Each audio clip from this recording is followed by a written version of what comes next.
Baik. Kemudian Allah mengatakan, nahnu naqussu 'alaika naba'ahum bil haqq. Kami yang mengisahkan kepada mereka, kepadamu wahai Muhammad, kisah mereka dengan kebenaran. Dengan kebenaran. Kami ceritakan kepadamu wahai Muhammad kisah mereka dengan sebenar-benarnya. Nah, di sini kita tahu jemaah sekalian, yang namanya Al-Kahfi atau kisah-kisah ini Allah yang ceritakan kepada Muhammad. Muhammad bukan ambil dari dengar-dengar. Langsung memang dari Allah Subhanahu wa taala. Kan kita sudah jelas karena sebab turunnya kisah ini ketika ada orang musyrikin Quraisy konsultasi kepada orang Yahudi bagaimana bisa memberontak atau bagaimana bisa menjatuhkan dakwah Nabi Sallallahu Alaihi Wasallam. Nah, disuruhlah oleh orang Yahudi untuk tanyakan, salah satunya tanyakan Ashabul Kahfi. Walaupun telat turunnya wahyunya karena untuk mengajarkan adab kepada Nabi Sallallahu Alaihi Wasallam, maka kemudian yang jelas ini turun dan kisah ini betul-betul Nabi Sallallahu Alaihi Wasallam dengarkan langsung atau dapatkan langsung dari Allah Subhanahu Wa Taala. Kisah itu adalah wahyu, sehingga kita bisa katakan kisah ini adalah suatu kebenaran dan suatu fakta yang memang terjadi pada zamannya. Jangan seperti orang-orang liberal yang mengatakan kisah-kisah dalam Quran itu fiktif. Bagaimana kalau fiktif dalam Al-Quran? Pokoknya kalau sudah ada dalam Al-Quran pasti ada suatu fakta dan suatu kejadian nyata yang pernah terjadi pada zamannya. Jadi itu adalah kisah yang kami kisahkan kepada kamu Muhammad. Yatun amanu bi rabbihim wa zidnahum huda. Mereka lah pemuda-pemuda yang beriman kepada Tuhan mereka dan kami tambahkan petunjuk kepada mereka.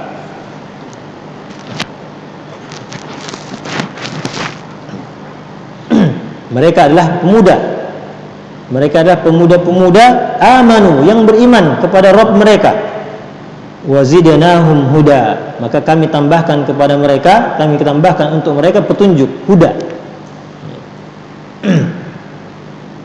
Jadi ketika seorang itu bisa beriman kepada Allah Subhanahu wa taala, betul-betul beriman, menjaga keimanannya, maka Allah Subhanahu wa taala akan menambah petunjuk kepada mereka, menambah keimanan mereka. Yaitu apa? Ilmun nafi. Menambahkan kepada mereka ilmu yang bermanfaat, juga menambahkan kepada mereka al-amalus salih, amal-amal salih. Sebagaimana kata Allah Subhanahu wa taala, wa yazidullahu alladzina ihtadaw huda. Allah menambahkan kepada orang-orang yang sudah dapat hidayah, tambahkan lagi hidayahnya. Karena hidayah itu harus ditambah. Selain dipertahankan, hidayah tersebut itu bisa berkurang dan bahkan bisa kita waliyadzubillah. Hidayah itu bisa tercabut.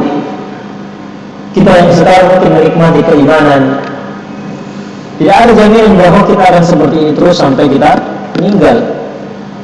Masih banyak peluang dan potensi untuk kemudian kita bisa jatuh, tersungkur, tergelincir dalam kekafiran atau kesyirikan, kemaksiatan. Maka mari kita kemudian minta terus kepada Allah Subhanahu wa taala yang namanya hidayah. Kan kita baca terus itu ya, di surah Al-Fatihah. Setiap kita salat kita minta terus itu kepada Allah, ihdinas siratal mustaqim. Berikan petunjuk kepada Allah. Kenapa diulang-ulang? Bukankah kita sekarang sudah sholat? Bukankah kita sekarang sudah beriman? Kenapa tidak lagi? Karena memang hidayah itu perlu untuk kita pertahankan. Hidayah itu dipertahankan. Jadi bukan bagaimana kita mendapatkan hidayah, tapi setelah mendapatkan hidayah, bagaimana kita mempertahankan hidayah tersebut. Karena hidayah ini kemudian bisa hilang sesuai dengan kadar keimanan kita. Semakin kita beriman, Allah tambah hidayahnya. Tapi semakin iman kita menurun, hidayah juga akan bisa menurun, bahkan hilang dan tercabut dari diri kita. Maka kita berhati-hati jamaah sekalian, sampai kemudian kita termasuk orang-orang yang seperti itu, yang murtad.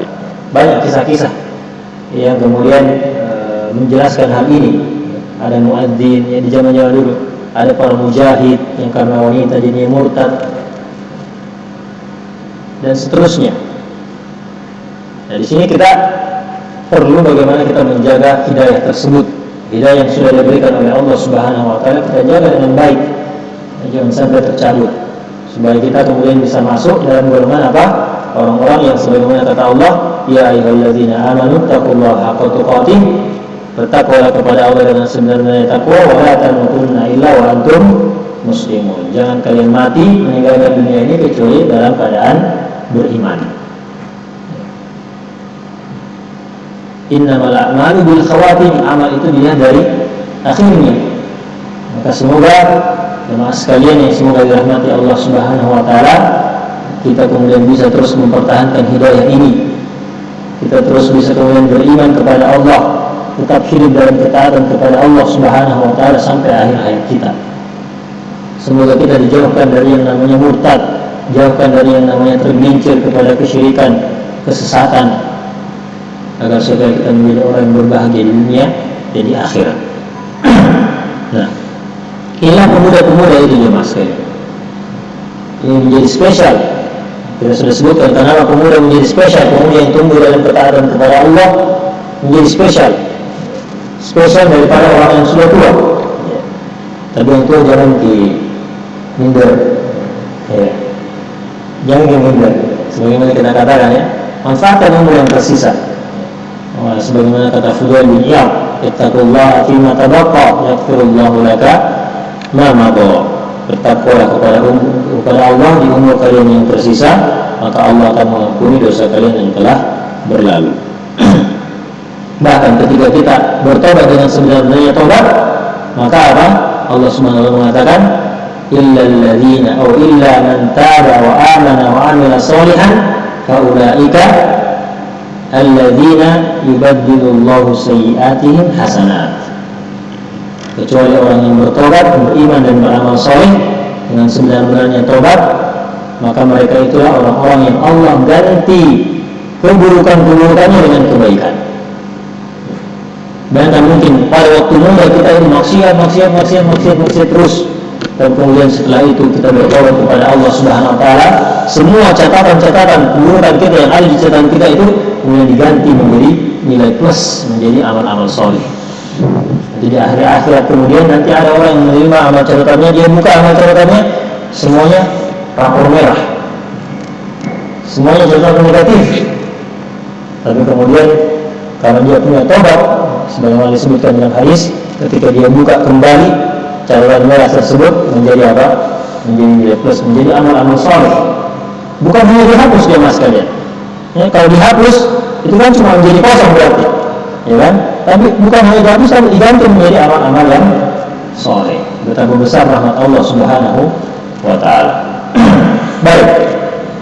Kemudian kata Allah Subhanahu wa taala setelah itu, wa rabbana ala qulubihim, kami meneguhkan hati mereka, wa rabbana ala qulubihim idz qamu, ketika mereka berdiri menyatakan keimanan mereka di hadapan raja. Rabbuna, mereka mengatakan Rabbuna Rabbus samawati wal ard, Tuhan kami adalah Tuhannya langit dan bumi. Lan nad'u min dunihi ilaha, kami tidak akan menyembah satu sesembahan pun selainnya. Laqad qulna idzan syatata, kalau kami seperti itu, kami berbuat syirik, maka sungguh kami telah mengucapkan perkataan yang salah, perkataan yang tidak benar, pernyataan yang sesat. Maka di sini kita jamaah sekalian, Allah mengatakan wa rabbana, kami telah meneguhkan hati mereka. Karena Rasulullah SAW mengatakan apa? Sesungguhnya hati manusia itu apa? Baina asbu'aini min asabi'ir rahman. Hati manusia itu di antara dua jari Allah Subhanahu wa taala, yuqallibuhu kaifa yasha. Allah membolak-balikkan hati tersebut sebagaimana Allah kehendaki. Maka doa yang diajarkan oleh Rasulullah SAW apa? Ya muqallibal qulub, tsabbit qalbi ala dini. Wahai yang maha